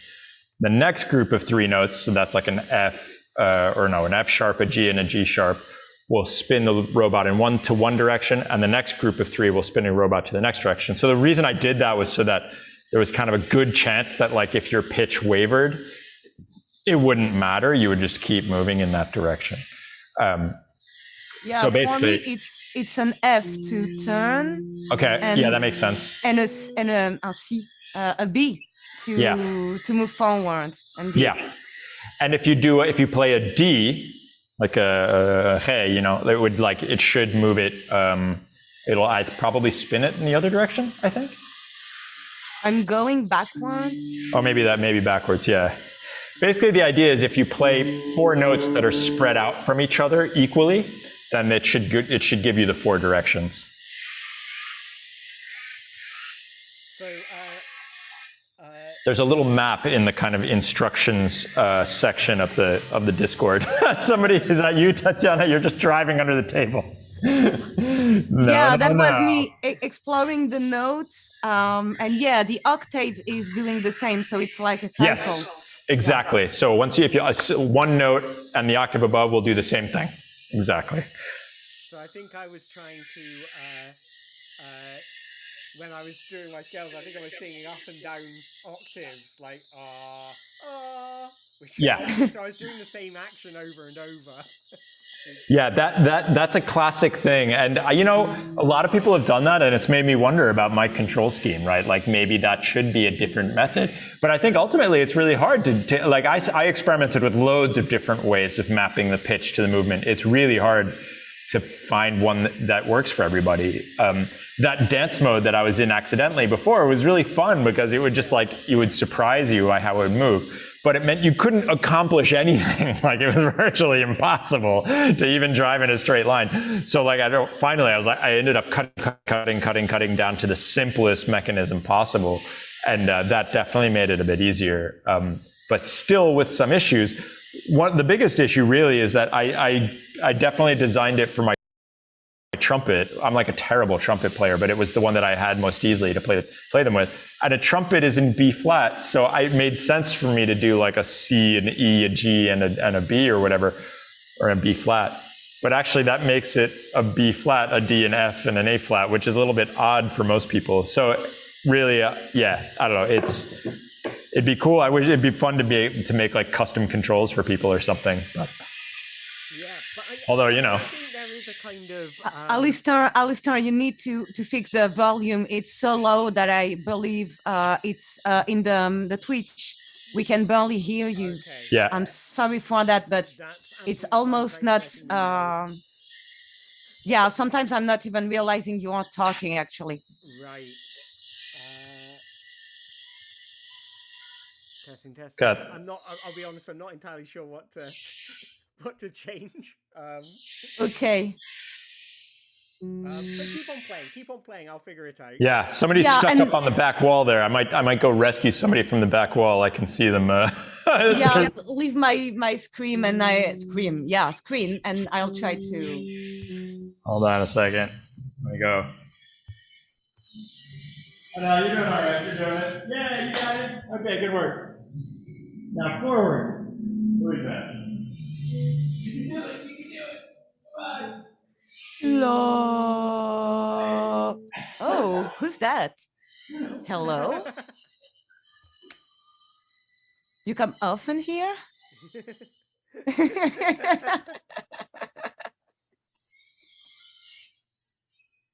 That's crowded right now. It is, yeah. I've just picked up the one that I was using with my trumpet earlier. That's Celia. Is Celia playing one? Or not? Yeah, Okay. I saw Celia. Yeah, you actually saw on the camera. That's good. If anybody on Twitch is curious to what these things look like up close, here's one of them. Here's the furry one. Testing. There you go. Way better. Oh, can you hear me? Oh yeah, that's much better. Right, it's telling me it's really fuzzy coming through to there. No, it looks you sound great. Certainly. Yeah,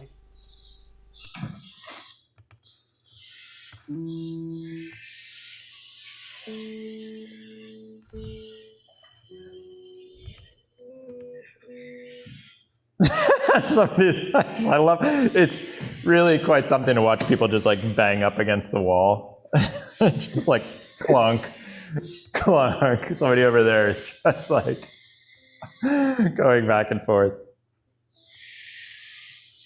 There you go. La, la, la, la, la. La. Testing. Oh.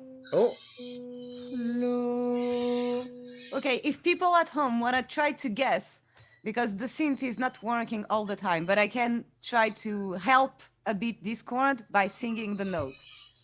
Here we go with the C to the B. C. Going backward.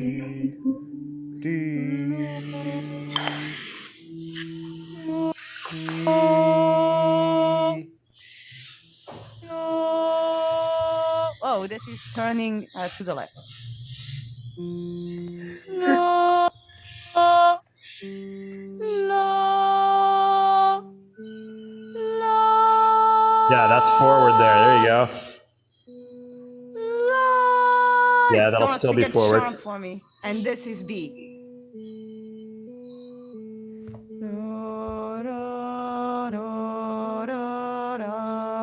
Sounds like the fireman or something like this.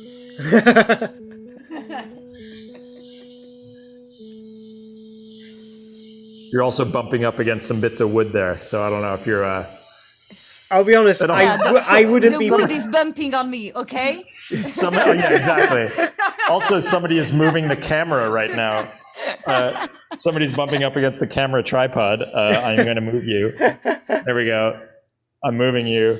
So someone in the audience is saying, imagine a synchronicity game in which robots dance together as their operators play the controls. So Yeah. it's not exactly this, but online there is a version with trumpet that is basically a choreography controlled through the trumpet, and another one with another instrument. So I think there is a guitar, but it's more like for testing. A flute. Am I missing an instrument you tried online? Let's see, what have we done? We've done trumpets, guitars, flutes. I had somebody, let's see, what else has anybody played? I did have somebody trying to play like xylophones and stuff, but it didn't work as well. Percussion. We but talked yeah, about that kind of falls into that percussion problem. A lot of people like to try to do voice, and voice is a funny thing because like it's actually really hard to keep like strict pitches of a sound. Like it's so, you really have to be very well trained, a good, very well trained singer to consistently play the same pitch, sing the same pitch. And warm up, I'd say too. Even a really good singer, can an uncomfortable note, a note that is not in his mixed voice or something. It can be hard.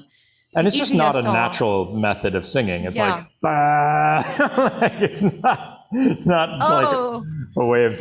Someone tried with a metallophone, and I suspect it's the metallophone we use in Le Sphinx, which is a game I made not long ago with a musical instrument. Did it work? People in the chat. Oh, that would be cool. How does the metallophone? What if you sing a song? I can imagine it being problematic. Yeah, like the xylophone, I assume. So someone this. These wood bits are really causing issues over here. I'm gonna have to figure out some. Hold on. It didn't work well, the metallophone. Okay. Here you go, guys. Okay, thank you. Now I can make more mess. Okay. Ooh. Oh, it's the other way. Sorry, Celia. I'm fighting with Celia. Oh no, you saw Celia in your cam. Yeah. Because I'm fighting with someone right now. This is Robot 2, whoever that is. Oh, Bubble Ray. Okay. The war starts now. Bubble. Prepare your battle cry. No, it's not working. Okay. It's okay. So I think my mic is back to normal. Yeah. Yes, it is. Yeah. So that's good. I'm back on board with Tatiana's bot. But yeah, so my experience with trying to do the singing, like, it was quite, because I knew in advance that, at least I had it in my head that everything was split up in an octave and each of the 8 main notes does something in the octave. So in my head, I was thinking, okay, what does a major scale go like? What does an arpeggio go like? Like, what is a separation of notes? And I really had to go through some kind of mental kind of gymnastics to try and figure that out. But I think that's kind of quite interesting. Like, when you're talking about sort of as a, when you're singing, you have to be quite accurate with your singing. I'm not a trained singer, as you can tell. But as an exercise to kind of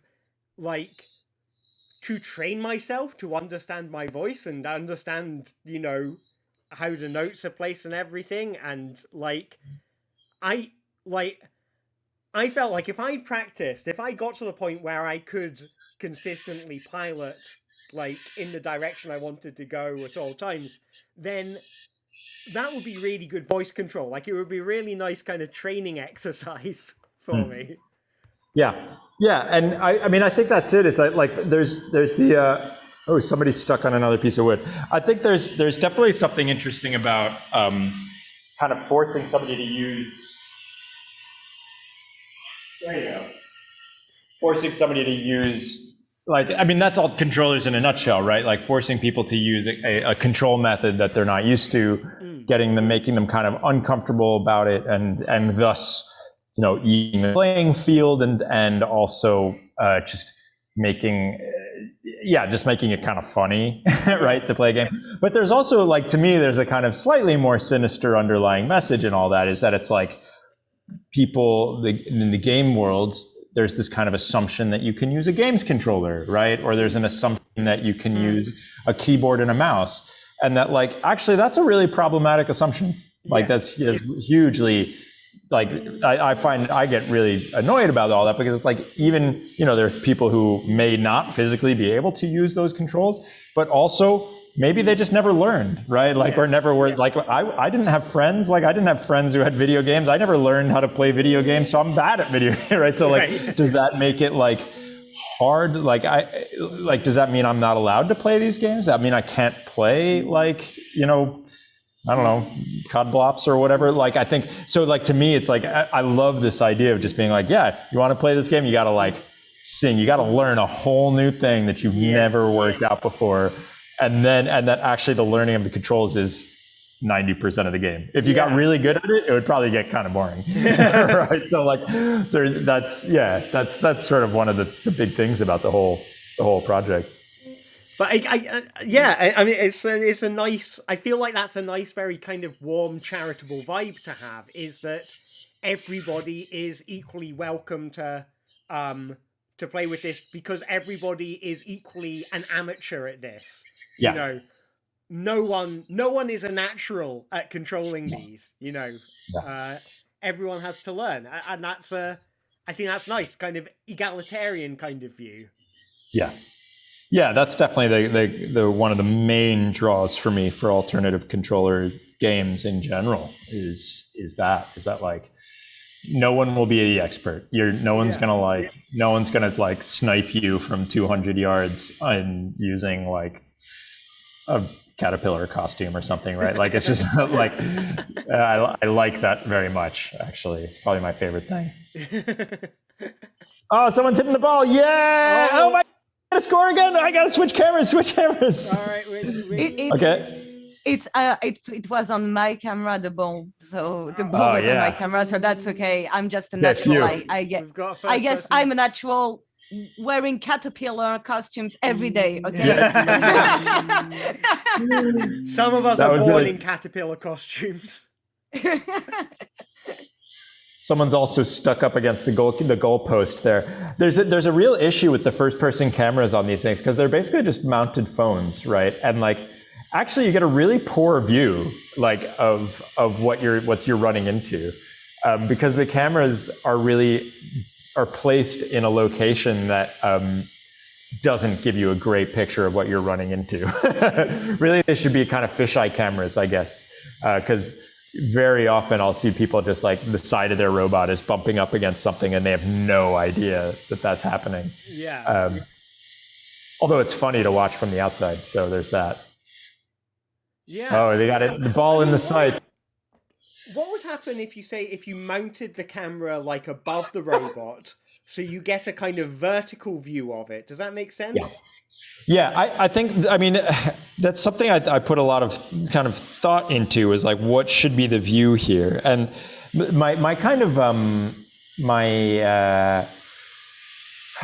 it ended up being a bit of a what's the word? Like, a compromise, I guess, was because I definitely think there's something great about seeing a bigger view of the room and, like, seeing these robots driving around.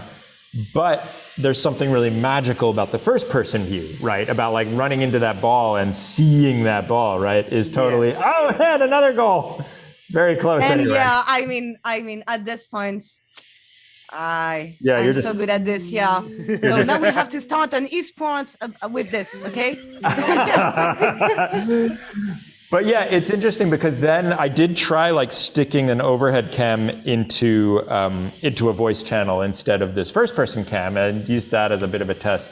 And actually, like, it was too much. Like, there were too many variables in a way, because, like, already you're, like, it's so hard to control one of these robots, right? Like, it's incredibly hard. Then on top of it, you're like needing to work out the perspective that you're seeing. And then on top of it, you're trying to work out like which robot you are and where you are in the room. And okay, so is it forward or back? So it ends up being too complicated. And also there's some technical reasons behind it that like, we would need, and we can't put one overhead camera into multiple Discord voice channels, right? You have to have a different camera in each one. Right. Or we'd have to have some sort of complex virtual camera setup, which I guess might work. But like it just gets quite hard to set up having an individual overhead camera for each one. We'd have to have an overhead camera per robot. Yes. So there were all these kind of like little weird decisions I had to make that ended up in the end. I was like, you know what? First person camera when you jump into the robot, and that's it. If you want to see the overhead view, you can go into the main stadium voice channel and you'll see an overhead camera that will show you the kind of overall layout of the game. So I'm not sure it's the best solution, but it's the one I've come up with. Yeah. Well, I mean, I think but there is this nice kind of, the illusion it gives off, the vibe it gives off of having the first person is that this is like your surrogate, is that it has that kind of embodiment of, I am now inside the robot, and that is part of the sort of strange, the strange unreal or hyperreal or whatever kind of quality of it, that feel. Yeah, I think that metaphor becomes really important when you're trying to control one of these things. It's like you need to have that. I think having first-person control gives that better, or first-person view gives a better feeling of you are the person piloting this, and you've jumped in. And then coming face to face with another one and seeing the other person, it also reinforces that. So it becomes this kind of nice, like you're actually sitting there. You've become a miniature little like robot controller. Yes. I like that. I have become a little miniature robot. I think that is exactly, that is actually quite like what it feels like, because the way I am moving my new robot body, and the way I move my new robot body is unfamiliar, which is precisely how it would feel to have a new robot body. Yeah, exactly.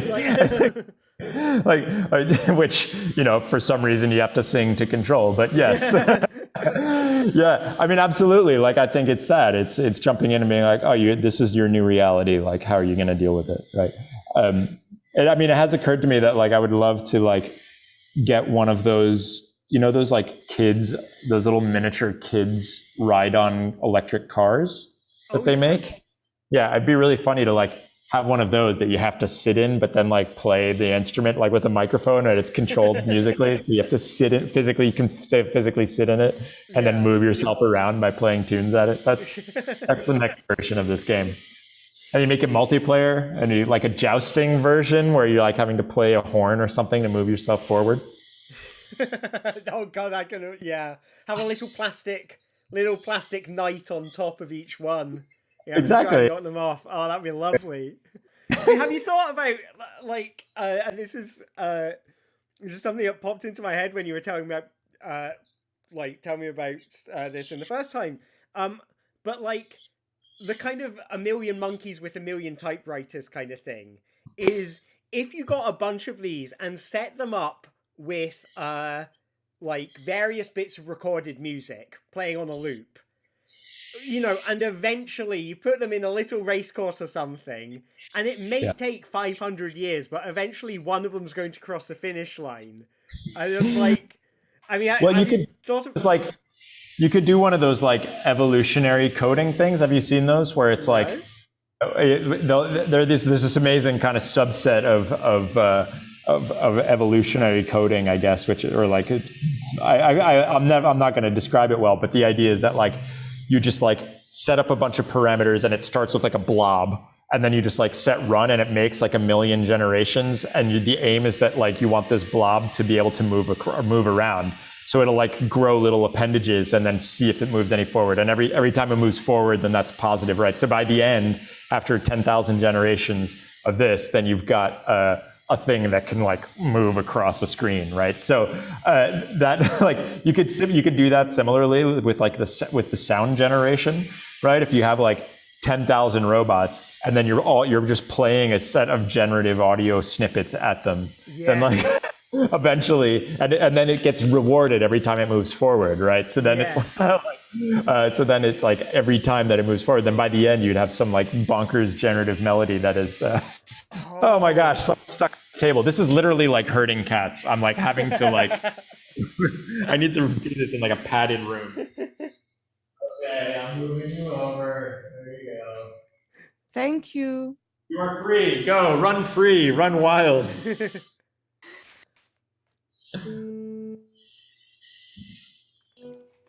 I'm not running really fast.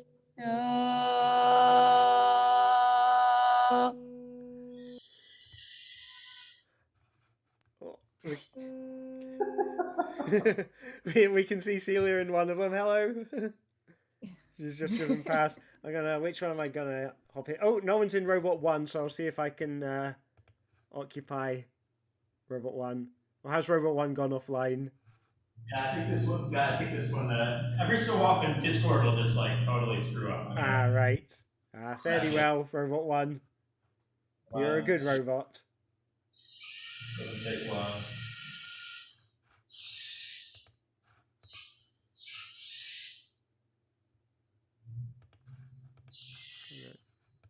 Okay, I think Robot 1 is back in action.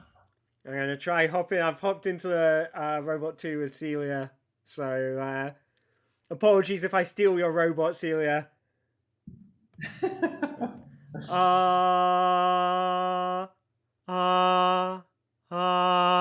I think my microphone's back working again, so.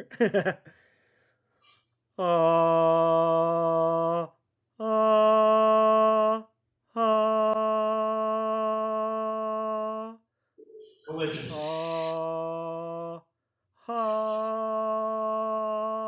Yeah, this is like Robot Wars. I'm attacking.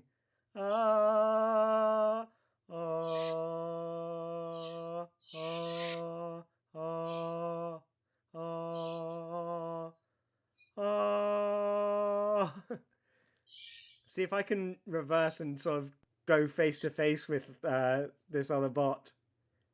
Just talking seems to be about right. One of the robots needs a pit stop. It lost its tire. I'm gonna have to down here. In how many seconds can you do this? Quick, Formula One, let's go. You're gonna get hired anytime soon. There we go.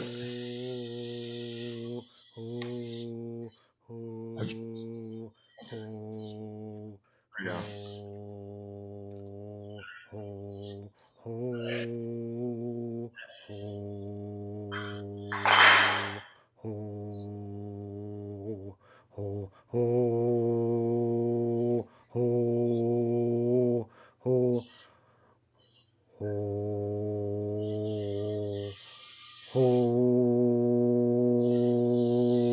I went through the arch. I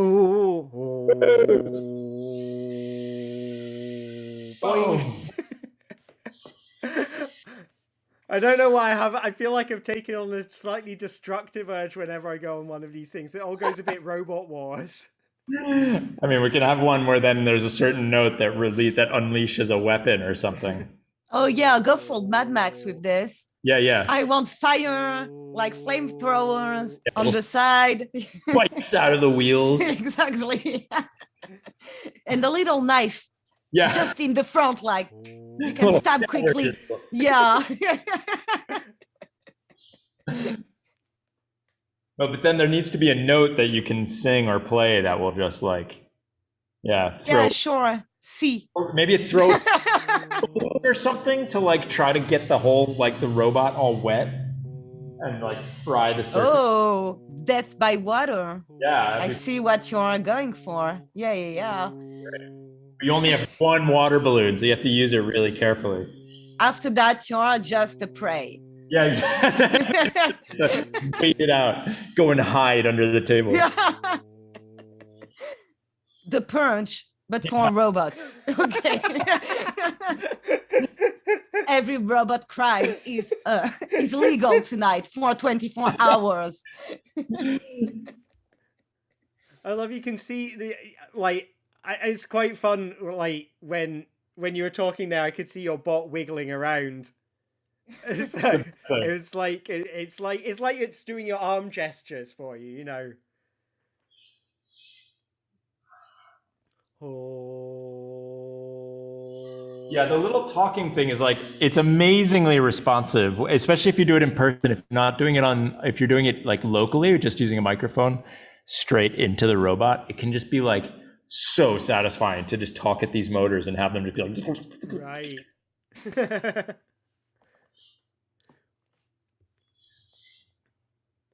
So, I mean, you talked about from and I'm just going to let this dance around while I talk. But Yep. you know, like you talked about how it, like, you know, you had to kind of work around all the different systems that Discord and Zoom and things like that use to kind of soften your sound, to tidy it up, or to you know, make it fit into tiny packets it can send over the internet and all that.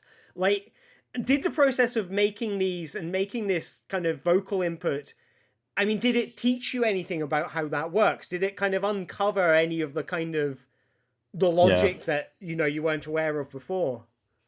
It definitely did. I mean, I think I was really surprised by, I mean, I shouldn't have been surprised really, but I have been very surprised by how much how much it prioritizes voice over, like spoken voice over virtually everything else. Yeah. And yeah, of course it does. That's the job of these tools, right? Like that's exactly what they're designed for. But it does make you suddenly realize, I think it does a good job of really revealing how much mediation there is now in our communication, right? Yeah. That like when we talk to each other, you know, if you're talking to your family or if you're talking to work colleagues or whatever, you're not talking to them really. You're sending your data to some kind of obscure middle ground, which is being filtered and adjusted, and they're deciding what's important to hear, and then they're sending that along. And it's happening very quickly, but you know, it's exactly what's happening. And I think that's an interesting new territory to have to navigate. It's like the sound to the video too, but it's less surprising somehow with the video. With sound, it's much more surprising that like to consider that like our sound is now, the processes are super, and the where it's going is really weird, and that it's also super asymmetrical, right? That like what one person hears is very different from what other people in the conversation will hear. Yeah. Like, and that's not all the case in person. We have a kind of understanding of what's happening for everybody. Now we don't have there a few minutes ago. You had no idea that you were quiet, right? It's like, imagine if that was the case in person. It's like if it's the equivalent of having lost your voice, right? So you would know that immediately. Instead, you're just sitting there carrying on as if without knowing. And there's an asymmetry there of like what we hear versus what you hear, and what you think you're hearing versus what we think we're hearing, right? And I think that this project has really revealed a lot of that to me, even more than I expected it to. I mean, that's what the whole project was about to begin with, but it's been even more dramatic. Yeah. Kind of an understanding than I think I realized. Yeah, that's fascinating. I mean, it's yeah. I mean, is there a sense that like, you know, the ownership of our voice, you know, like, I mean, obviously, like there is something in real life, you know, my voice in my head does not sound like it does, you know, when other people hear it, and that's quite unsettling in some ways. And I'm sure we all, I mean, most of us don't like to hear the sound of our own voice, like, or at least not in recordings. But like that sort of sense of, well, I think there's something weird because, you know, when you're talking in person, it's like, yeah, I don't own the version of my voice that you hear, but it's gone so fast that it doesn't matter in a way. You know, that sound is lost to the ether, that is lost to time. But when it's all digitally mediated, something else is going on there. It is being turned into an object in some way. And that's sort of like, it's just such a strange thought.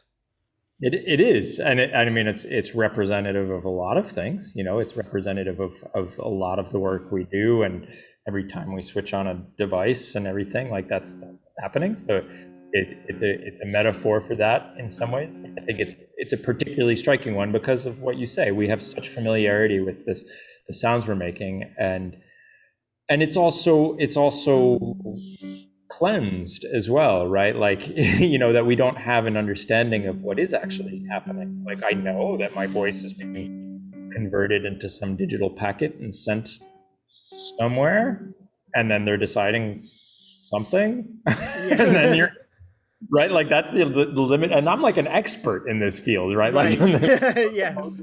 right. So like that's, and if you go, like I mentioned earlier, like the audio settings, you go into the audio settings, and like the settings will use terms like low, medium, and high. Yes. It's like, okay, do you want your voice to be cleaned up? Well, you can choose these three: low, medium, and high. And it's like, okay, I mean, I know, like, low, medium, and high what? Like, what are you measuring for it? And so it's like they're not only owning it, they're physically owning it, because these things are probably being recorded and stored and analyzed and used in artificial intelligence, deep learning models, all that stuff. But then it's also that, like, they kind of, they're owning the kind of the experience too, right? Like, our experience here is being we're using someone else's tools, right? And that's we trade our ownership over our voice for that, for the ability to use tools. And it's what, like, it's easy. I find I'm very quick to criticize these things. I'm very quick to be the new media artist who hates all these tools, but like, I'm using them, right? Like, I'm using them, and it's like I am compromising it all the time too. So it's just like the world, the tools that we use. And I don't know. I think I wish there was more clarity. I wish there was more understanding, and I wish there was more control. Yeah. I don't think it's going to happen anytime soon. But projects like this, I think, are important to kind of help us work out what is actually happening. Yes. Yes. I mean, just an example of something that was happening, for me is, trying to figure out, why, like, I know it goes green. Discord goes green when it can hear me. But why was it not going green when I played the harmonica? That is something is going on in some part of the pipeline that is going, that isn't something that I want to count as speech. Yeah. Which, they don't want to hear that. But it sounds so much better than my singing. They've decided that nobody else wants to hear that. So, sorry, just got a couple of tech things to deal with here. What is next for you with the project? Like, obviously, because you're leaving the Mika Game Lab soon, will you be taking the robots in the project with you? What's going to happen? Well, I'll probably keep using them for things, and as with most, as is often the case with projects like this, what will probably end up happening is I will have to adapt them to whatever next situation that they're best used for. Like, I've been invited to a couple of festivals and things to show them there. So I'll probably be showing them in various places. And I imagine the overall structure of them and the build of them and everything will probably stay very similar to what they are now. Yeah.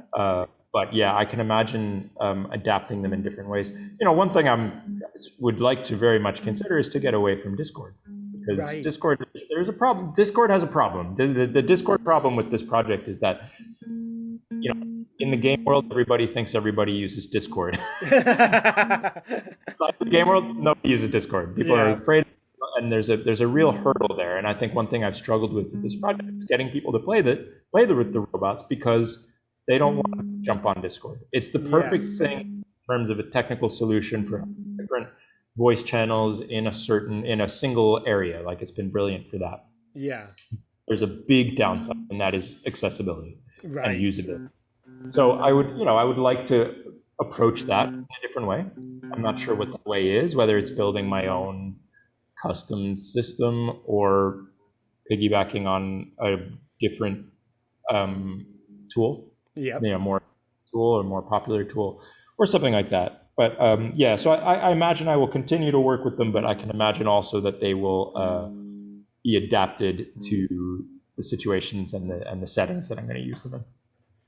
That makes a lot of sense. And we are sort of nearing time to wrap up, unfortunately. But this has been like a fantastic opportunity. I have absolutely loved playing with these robots, and it's been absolutely fascinating to hear about all your work. I mean, Yeah. Before we wrap up, is there anything that you would like to tell our audience about, or anything, or where they can find you, or more about your work, or just anything you'd like to shine a light on, or celebrate?